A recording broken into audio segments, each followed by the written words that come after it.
현대화 시설, 규모와 농장, 마음껏 뛰놀고 쑥쑥 크는 사육공간. 동물복지 차원에서 스트레스 없게 이제 잘 지낼 수 있는 환경이 되게끔 이렇게 저희가 키우고 있어요. 국내 1호 사육부터 도축까지 선진 동물복지 시스템을 도입해 고기의 맛과 풍미 유지. 처음으로 전국에서 강원도 춘천에 도치장을 제가 이 시설을 한 거예요. 생육 판매는 기본. 1년 내내 신선한 재료와 오랜 연구로 이뤄낸 가공법으로 고수익 창출. 90%는 이제 2차 가공을 해서 이제 판매하고 있어요. 선진 동물 복지 시스템 무엇으로 부자가 됐는지 지금 만나러 가겠습니다. 부자 농부에게 건네받은 주소지로 찾아가는 우리 이한일 PD. 어렵지 않게 찾은 것 같긴 한데요. 그런데 인기척이 없는 건물 게다가 문까지 잠겨 있습니다. 그때 네, 여기 함부로 오시면 안 되는데 어떻게 오셨어요? 저희 부자농부 찾으러 왔는데. 네, 제가 부자농부인데요. 만났습니다. 오늘의 부자 농부. 일단 들어오시죠. 도대체 어떤 작물을 키우길래 출입이 제한이 되는 걸까요? 도무지 작물을 추정하기 어려운 공장형 구조의 농장. 내부를 들여다볼 창도 전혀 없습니다. 잠시만요. 여기 전염병 예방하기 위해서 먼저 여기 소독을 하고 들어가셔야 돼요. 방역을 위한 일에 적극적으로 임하는 제작진. 전신 소독은 물론 방역복에 신발 커버까지 철저히.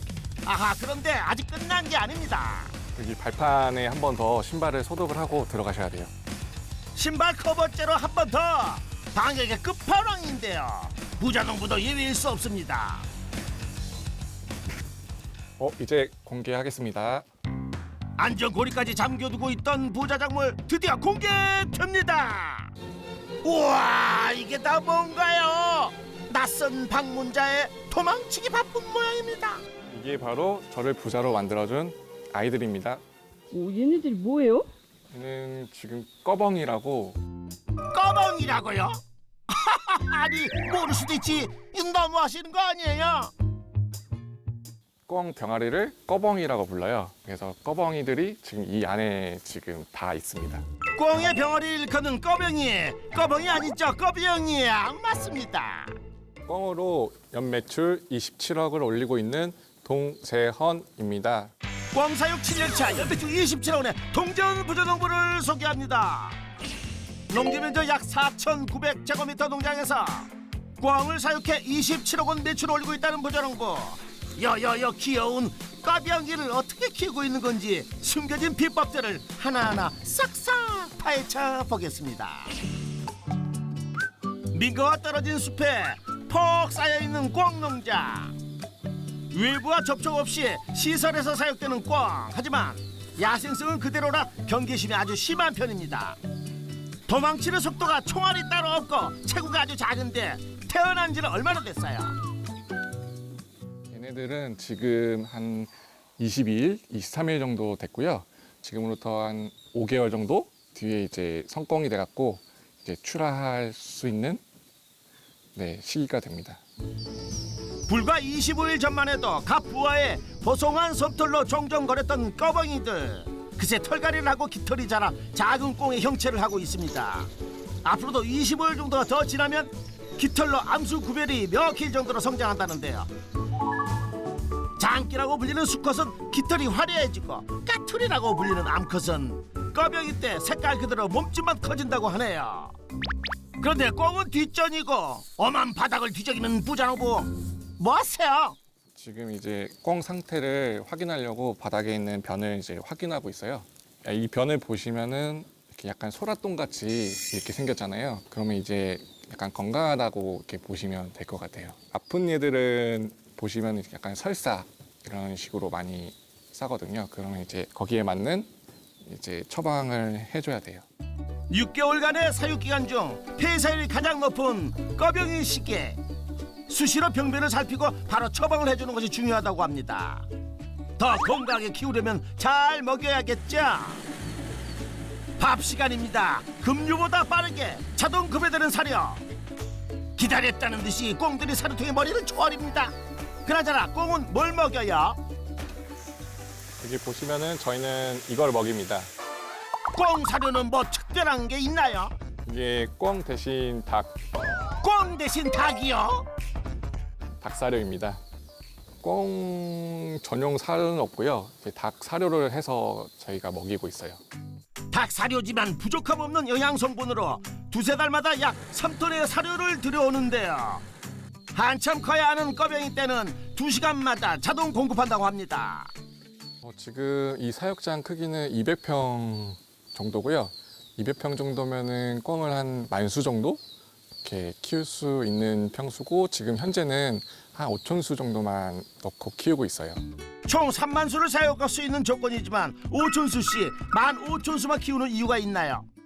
아무래도 이제 동물복지 차원에서 먹이 활동도 뭐 활발하게 하고 애들이 스트레스 없게 이제 잘 지낼 수 있는 환경이 되게끔 이렇게 저희가 키우고 있어요. 꽁에게 스트레스 없는 환경을 만들어주기 위해 넓은 공간만큼 중요한 것이 또 있다는데요. 이 대포같이 생긴 기계가 그 역할을 해준다고 합니다. 이게 뭔가요? 애들이 추우면은 이렇게 몰려갖고 자기네들끼리 이렇게 막 올라타서 이렇게 압사해서 죽는 경우들이 있어요. 지금 애들이 추울까봐 온도를 지금 맞춰주고 있어요. 입식 당시엔 알 속 온도와 유사한 38도 온도를 유지하고 점차 온도를 낮춰 외부보다 4도 낮은 온도에 적응시킨다는 부자농부. 꽁의 폐사율을 줄이고 면역력을 높이는 중요한 방법이라고 합니다. 야, 이제 각자 갈 길 가자. 야, 애들 뭐 잘 예. 커? 예, 어? 지금 애들 활발하게 잘 크고 있고. 2, 3일 비가 많이 내리면 알지? 그럼 대장균증 나오는 거. 제가 다 가르쳤어요. 이게 아무것도 아니지만은 참 힘들고 어려운 게 꽁사육이에요. 폐사도 많이 했었고 예전에. 예? 이제는 그 폐사 안 나는 비법을 내가 다 가르쳐 줬지. 그냥 배운 거야, 이놈아는. 저리 한번 가보자. 꽁 사육만 20년 차 베테랑인 아버지. 지금은 부자농부에게 운영을 넘기고 뒷선에 물러나 있지만 꽁에 대한 애정은 아직 현역이십니다. 그때 휘바람을 불며 꽁을 모는 아버지. 아무리 날쌘 녀석들도 금세 잡히고 맙니다. 그런데 날선 가위는 왜요? 이게 지금 왜 등장했을까요? 아니 그 가위로 뭘 하시려는 거예요? 멀쩡한 꽁? 그런데 부리가 뭉툭해졌네요. 꽁들이 부리가 아주 성과 날카로워요. 그래서 습관적으로 쪼는 습관이 있다고. 쪼면 피가 생기잖아. 그럼 애들이 뻘건 게 있으니까 희한해가지고 막 집중적으로 수십 마리, 수백 마리 공격을 해. 그걸 카니발 증세라고 하는데 그거를 우리가 미연에 방지를 하기 위해서 부리를 싹 잘라주고 그랬어요. 꽁의 카니발 증세는 날카로운 부리로 깃털이나 항문을 쪼아 털을 뽑거나 상처를 내 폐사를 유발하기도 합니다. 애들이 다 이렇게 쪼아먹는 습성이 있어갖고 그냥 보이는 대로 그냥 다 쪼아먹어갖고 얘가 막 이렇게 다친 것 같습니다. 부리를 잘라줘도 생기는 부상들. 만약에 안 잘라줬었다면 더 심각한 부상을 입었을 거라고 합니다. 부리를 잘라주는 위치는 어떻게 되나요? 열처리를 해가지고 그냥 소독을 한 다음에 여기를 딱 잡고 바로 코 밑에 여기를 그냥 꽉 잘라줍니다. 그러나 손발톱처럼 계속 자라는 것이 꽁의 부리. 아니 그런데 설마 15,000마리를 출하할 때까지 수시로 부리를 잘라줘야 하는 건가요? 신경을 차단하다 보면 부리가 자라지 못해. 예? 성꽁이 되더라도 뭉툭해져 이렇게. 서로 쪼아서 폐사시키는 일을 방지를 하는 거죠.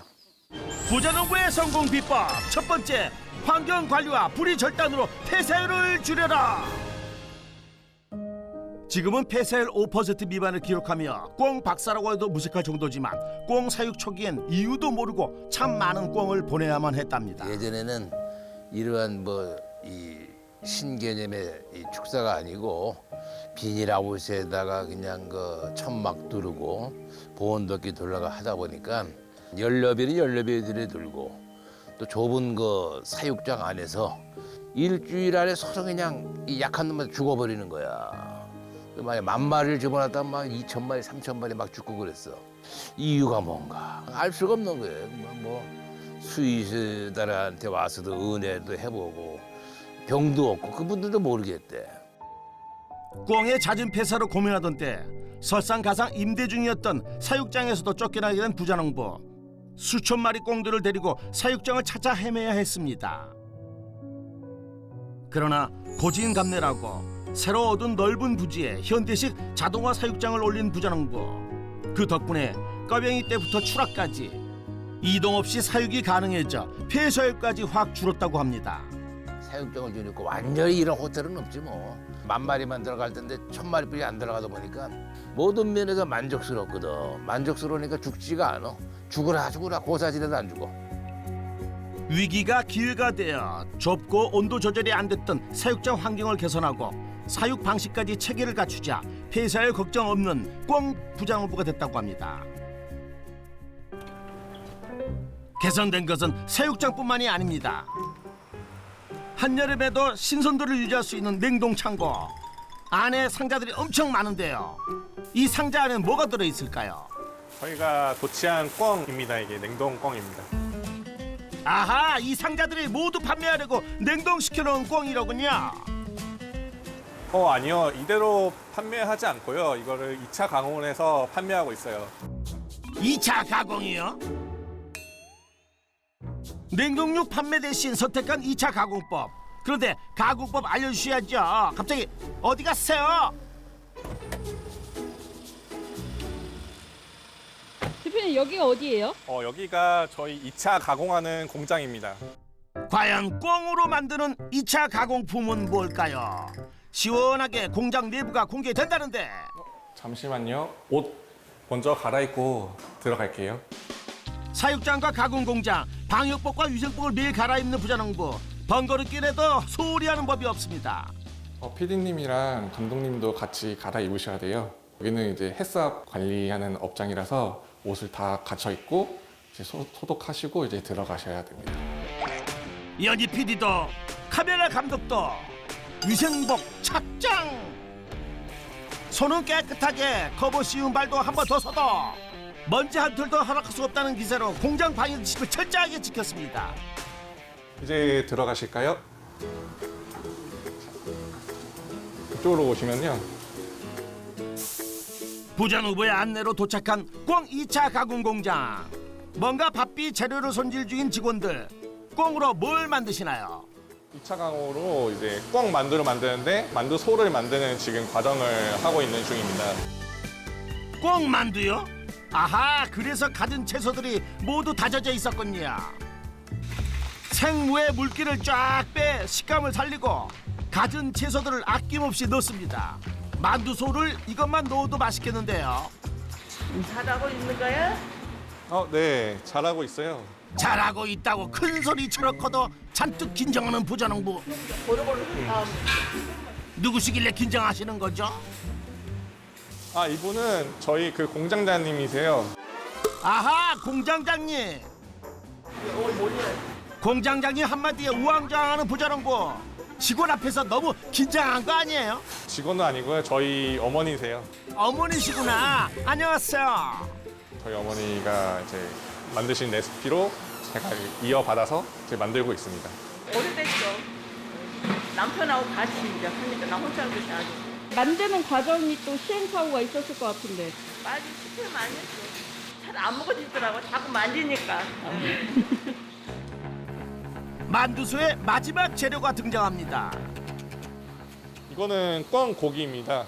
여기에 이제 돼지고기랑 꿩고기랑 8대 2 정도 비율로 지금 섞여 있고요. 이걸로 해서 이제 만두 속을 만들고 있습니다. 직접 수작업으로 발굴한 꿩고기와 돼지 지방을 섞어 지방량이 적은 꿩고기에 감칠맛을 더한 만두소. 이야, 양이 어마어마한데 꿩만두 몇 개 분량인가요? 거의 하루에 대략 한 500kg 정도 만들고 있고요. 만두로 나오는 양은 한 2만 개 정도 하루에 그 정도 생산하고 있습니다. 부자농부의 성공 비법 두 번째, 꿩만두 가공으로 부가가치를 높여라. 이 정도의 양을 한 번 더 만들어야 하루 생산할 만두소 재료가 준비된다는데요. 수백 번 치대서 찰기까지 생긴 만두소. 이제 만두 빚으러 가는 건가요? 만두 빚어서 바로 쪄먹으면 엄청 맛있는데 말이죠. 그런데 만두 안 만들어요? 만두소를 왜 냉장고에 넣어요? 오후에 이제 만두를 성형하기 위해서 이제 냉장고에 보관을 해서 조금 어느 정도 숙성을 시킨 다음에 이제 만두를 만들고 있습니다. 만두소가 맛있게 숙성되는 동안 주방에 꽁고기가 등장했습니다. 큼지막하게 자른 꽁고기를 냄비에 담고 같은 크기로 썬 채소들도 듬뿍 넣어줍니다. 그리고 재료들이 잠기게 물을 자작하게 넣어주면 끝! 지금 뭐 만드시는 거예요? 네, 지금 꿩이랑 만두를 넣어갖고 꿩 만두 전골을 만들고 있어요. 압력밥솥으로 한 20분 정도 걸릴 것 같아요. 압력솥 추가 뱅뱅뱅 돌아가면 맛이 완성됐다는 신호. 얼마나 맛있게 익었을까요? 야들야들해진 꽁고기, 익은 고기인데 신선함이 느껴집니다. 꽁고기 깔고 다시 감자에 갖은 채소 예쁘게 올려주고 만두, 꽁만두 잊지 말고 끝으로 육수 부어주면 이제 먹을 일만 남았습니다. 이야, 이거거든요. 이 끓는 소리. 하하! 더 기다리라고 하는 건 고문입니다, 고문. 아버지 식사하세요. 그래 고맙다. 아우 이거 뭐 오늘 어떻게 식사가 늦냐? 빨리 준비하려고 했는데 좀 이게 늦어졌어요. 뭐야, 꽁탕이구나. 오랜만에 또 우리 또 꽁탕 한번 먹어보자. 첫 그릇은 꽁 농장 선배이자 스승인 아버지께. 이미 눈으로 식사를 시작하셨습니다. 꽁 만두 전골 맛이 어떠세요? 이 맛으로 먹는 거야 꽁탕은. 이 시원한 국물. 응? 닭이나 오리나 그 상대가 안 될 국물의 맛. 응? 맛이 좋네 아주. 잘 끓이네. 이제 실력이 많이 늘었어. 내 제자인데 뭐 그럼 뭐. 아버지 칭찬 한 입, 꽁고기 한 입. 아하, 이 맛에 요리하는 거 아니겠습니까? 야, 그거 어떠냐? 그 빵그릇 잘 있냐 요즘? 네, 지금 보니까 건강하게 잘 크고 있어요. 항상 마음을 좋게 먹고, 응? 네네. 그래 이 다음에 훌륭한 사람이 되는 거야. 빵그리가 누구예요? 빵그리 제 아이 태명이에요. 네. 대표님 곧 아빠 되시는 거예요? 네, 10월달에 아빠가 돼요. 지금 한 5개월 정도 됐어요. 아들이라고 하더라고요. 아버지가 되신다니까 소감이 어떠세요? 너무 좋고요. 이제 부모님의 마음이 어떤 건지 잘 알 것 같아요. 뭐 키워버리란 거 알아? 거짓말하고 있어. 하하야, 키워보면 다 알겠지요. 그날 오후 다시 분주해진 가공 공장. 숙성된 만두소로 만두를 빚는 중인데요. 그런데 만두피 색깔이 좀 다른데요. 뭐가 비법이 숨겨져 있을 것 같은데 맞죠? 저희가 이제 밀가루랑 메밀가루랑 같이 섞어서 메밀피로 이제 만두를 지금 만들고 있습니다. 강원도 특산품인 메밀을 사용하여 공기를 최대한 뺀 진공 상태로 반죽하고 숙성까지 하기에 보다 쫀득하고 구수한 맛의 만두피가 된다고 합니다. 그런데 만두를 빚는 과정이 독특합니다. 반달 모양으로 기계가 빚어주면 그 끝을 말아 붙여주는 건 사람이 하는군요. 한 20년 전에는 저희도 다 일일이 하나씩 다 이렇게 해갖고 접어서 만들었었는데 그게 너무 힘들다 보니까 이제 자동화로 바꾸고 나서 이제 생산량도 많아지고 편하게 이제 만들 수 있어갖고 지금이랑 따지면은 한 20배 이상 가까이 차이 난다고 보시면 돼요. 만두 빚는 일이 손쉬워졌을 뿐 6개월을 직접 사육한 꽁으로 빚은 만두의 정성에는 변함이 없습니다. 이렇게 예쁘게 빚은 만두는 바로 쪄줘야 맛이겠죠. 대량 생산되다 보니 찜기 대신 중숙실. 오랜 연구 끝에 최적의 온도와 시간을 찾아냈다고 합니다. 들어가게 되면은 온도 90도에서 5분간 치게끔 돼 있어요. 그러면 살균 처리를 하는 과정이라고 생각을 해주시면 돼요. 소비자가 다시 조리를 해야 하는 반조리 식품이기에 살균이 될 정도만 익힌다는 꽁만두. 고소한 만두 냄새가 나는 것 같군요. 드디어 꽁만두가 다 쪄졌습니다. 뜨거운 김에 희미해진 시야처럼 만두 맛이 궁금해 정신이 혼미해질 지경입니다. 어서요 저를 좀 먹어주세요 하는데요. 우와 꽉 찬 소가 그냥 아우 침이 그냥 바로 찐 만두를 혼자 먹으면 이건 반칙이죠. 네, 잘 쪄졌어요. 엄청 맛있는데요. 피디님도 한번 드셔보시겠어요?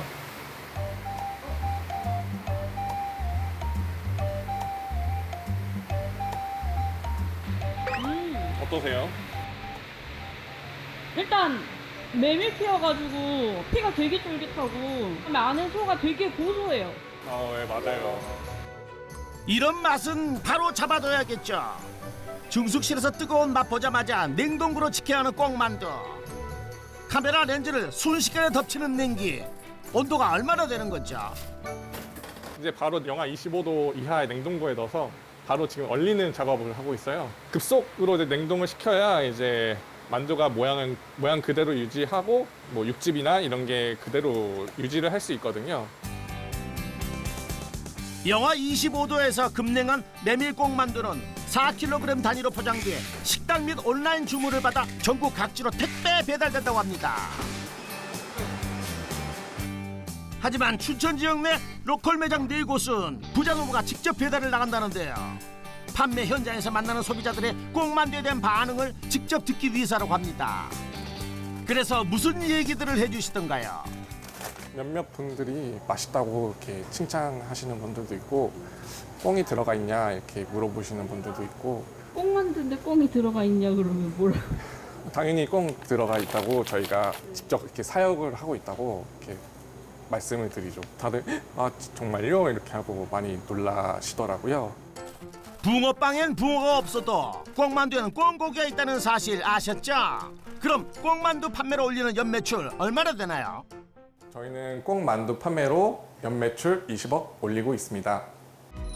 부자농부의 농가 수익 꽁만두 가공 판매로 연매출 20억 원. 지금은 찾아주는 분들이 많은 꽁만두. 하지만 처음부터 꽁만두를 만들기 위해 꽁을 키웠던 게 아니었답니다. 키워놓으니까 팔 데가 없네. 에? 장사하는 그 중간 도매상들이 6,000원에 가지고 5,000원에 가지고 밑져서 가지고 팔면은 팔지만은 다 밑져서 파니까 빚만 지는 거야. 빚도 엄청 졌어요. 밑지는 장사에 팔아도 손해만 보는 상황. 그러다 문득 어릴 적 어머니가 해주시던 꽁만두가 떠올랐다는 부자농부 아버지. 생육으로 판매하지 못한 꽁으로 직접 꽁만두를 가공해 판매하기 시작했답니다. 고객 반응은 뜨거워졌습니다. 게다가 꽁 사육부터 꽁 만두 가공까지 모두 하는 농가로 입소문이 퍼지면서 거래량은 급속도로 늘어났습니다. 지금 전국에 한 500여 군데가 돼요, 우리 거래처가. 많은 양을 공급을 하고 있고 특화된 만두죠, 특화된 꽁만두. 저희 아버지가 이렇게까지 이렇게 일어서 이렇게 만들어 주셔갖고 저는 좀 더 이렇게 열심히 해갖고 좀 더 크게 이렇게 성장해 나갈 생각이 있습니다. 꽁만두 출하 후 한가해진 가공 공장. 부자가 함께 보여줄 곳이 있다며 제작진을 안내하는데요. 무슨 비법 공기라도 하나 했더니 에이? 칼? 가스? 여기가 뭐 하는 곳이에요? 아, 여기가 우리 저 뭡니까? 소규모 농장 하는 분들의 꿈에도 그리던 자가 도축장입니다. 자가 도축장이요? 꽁은 처음으로 전국에서 강원도 춘천에 도치장을 제가 시설을 한 거예요. 꽁으로서는 전국의 대한민국 최초로. 대한민국 최초 꽁 도치장. 아하. 이게 바로 닭을 잡는 샤클이라고 하는 것이 닭다리를 거는 거예요. 꽁은 다리가 얇아. 흔들고 다 빠져, 이 밑으로. 그러니까 이 사람들도 잡아주고 싶어도 잡아줄 수가 없는 거야, 꽁을. 표준화된 도기장의 샤클에 걸리지 않을 정도로 너무도 얇은 꽁의 다리. 기계 도축이 불가능하니 도축 비용은 10배 넘게 들었습니다. 닭은 이제 모든 것이 맞다 보니까 300~400원뿐이 안 드는데 한 마리당. 꽁 한 마리 도기하는 비용이 한 5,000원 맥히더라고, 5,000원. 이건 배보다 배꼽이 커. 결국 직접 도치장을 만들어 비용 절감을 선택한 부자농부. 도축 방식도 선진 시스템을 도입했습니다. 지금 저희는 이제 그 식품용 탄산가스로 꽁을 여기다 통에 넣어서 기절을 시키고 여기 꽁을 이제 거꾸로 매달아서 이제 피를 제거 이제 하고 축산 선진국에서 도입한 이산화탄소로 가축을 기절시키는 도축법. 이후에 핏물과 털을 제거한다고 합니다. 하나에 5,000원 맥히던 거 직접 하니까 돈 들어갈 게 뭐 있습니까? 금방 잡아서 후레쉬, 냉장 상태로 보내줄 수 있다는 것. 부자농부의 성공 비법 세 번째, 원스톱 시설 운영으로 경영비를 절감하라. 매년 11월경 도축해 이듬해 2월까지만 꽁 생육을 판매한다는데요. 그렇다면 생육 판매를 올리는 연 매출 얼마나 될까요? 지금 꽁 생육 판매로 연 매출 7억 원을 올리고 있습니다. 부자농부의 농가 수익, 꽁 생육 판매로 연 매출 7억 원.